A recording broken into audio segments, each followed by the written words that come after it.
Donald ট্রাম্পের মন্তব্য এবং তার সতর্কতা সম্পর্কে জানানো তথ্যগুলো বিশেষভাবে গুরুত্বপূর্ণ বর্তমান বৈশ্বিক এবং রাজনৈতিক প্রেক্ষাপটে।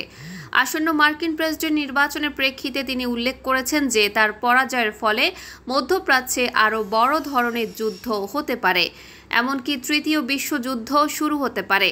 ট্রাম্পের মতে বর্তমানে যুক্তরাষ্ট্রের নেতৃত্বে যারা রয়েছেন তারা অযোগ্য এবং এর ফলে দেশ এবং বিশ্ব বিপদের মুখে রয়েছে।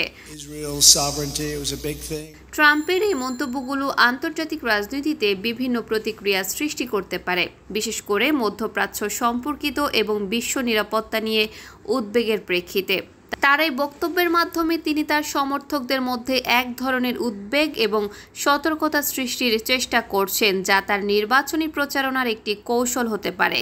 তবে তার এই মন্তব্যের বাস্তব প্রভাব এবং যথার্থতা নিয়ে বিতর্ক রয়েছে এবং এটি কিভাবে বিশ্ব রাজনীতিতে প্রতিফলিত হয় তা সময় বলে দিবে। আপনারা দেখছেন দৈনিক কর্ণকণ্ঠ, সবার কথা বলে।